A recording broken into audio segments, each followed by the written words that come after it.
السلام علیکم پیارے دوستو، آج ہم قارون کے بارے میں بات کرنے والے ہیں جو اب تک کا دنیا کا سب سے امیر ترین شخص مانا جاتا ہے۔ قارون حضرت موسیٰ علیہ السلام کے چچا یسہر کا بیٹا تھا۔ بہت ہی شکیل اور خوبصورت آدمی تھا، اسی لیے لوگ اس کے حسن و جمال سے متاثر ہو کر اس کو منور کہا کرتے تھے۔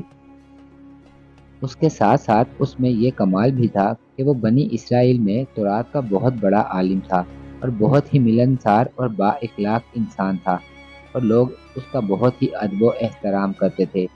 لیکن بے شمار دولت اس کے ہاتھ میں آتے ہی اس کے حالات میں ایک دم تغیر پیدا ہو گیا اور سامری کی طرح منافق ہو کر حضرت موسیٰ علیہ السلام کا بہت بڑا دشمن ہو گیا اور اعلیٰ درجے کا متکبر اور مغرور ہو گیا۔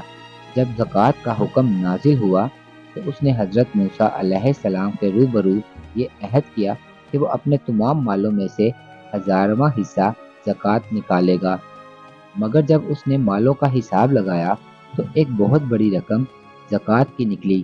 یہ دیکھ کر اس پر ایک دم حرص و بخل کا بھوت سوار ہو گیا اور نہ صرف زکوٰۃ کا منکر ہوا بلکہ عام طور پر بنی اسرائیل کو بہکانے لگا کہ حضرت موسیٰ علیہ السلام اس بہانے تمہارے مالوں کو لے لینا چاہتے ہیں۔ یہاں تک کہ حضرت موسیٰ علیہ السلام سے لوگوں کو برگشتہ کرنے کے لیے اس خبیث نے یہ گندی اور گھناؤنی چال چلی کہ ایک عورت کو بہت زیادہ مال و دولت دے کر آمادہ کر لیا کہ وہ آپ پر بدکاری کا الزام لگائے۔ چنانچہ عین اس وقت جب کہ حضرت موسیٰ علیہ السلام باز فرما رہے تھے، قارون نے آپ کو ٹوکا کہ فلانی عورت سے آپ نے بدکاری کی ہے۔ نعوذ باللہ۔ حضرت موسیٰ علیہ السلام نے فرمایا کہ اس عورت کو میرے سامنے لاؤ۔ چنانچہ وہ عورت بلائی گئی تو حضرت موسیٰ علیہ السلام نے فرمایا کہ اے عورت، اس اللہ کی قسم جس نے بنی اسرائیل کے لیے دریا کو پھاڑ دیا اور عافیت و سلامتی کے ساتھ دریا کے پار کرا کر فرعون سے نجات دی، سچ سچ کہہ دے کہ واقعہ کیا ہے۔ حضرت موسیٰ علیہ السلام کے جلال سے عورت سہم کر کانپنے لگی اور اس نے مجمع عام میں صاف صاف کہہ دیا کہ اے اللہ عز و جل کے نبی، مجھ کو قارون نے کثیر دولت دے کر آپ پر بہتان لگانے کے لیے آمادہ کیا ہے۔ اس وقت حضرت موسیٰ علیہ السلام آبدیدہ ہو کر سجدہ شکر میں گر پڑے اور بحالت سجدہ آپ نے یہ دعا مانگی کہ یا اللہ، قارون پر اپنا قہر و غضب نازل فرما۔ جب آپ یہ دعا مانگ چکے تھے پھر آپ نے مجمع سے فرمایا کہ جو قارون کا ساتھی ہو وہ قارون کے ساتھ ٹھہرا رہے اور جو میرا ساتھی ہو وہ قارون سے جدا ہو جائے۔ چنانچہ دو خبیثوں کے سوا تمام بنی اسرائیل قارون سے الگ ہو گئے۔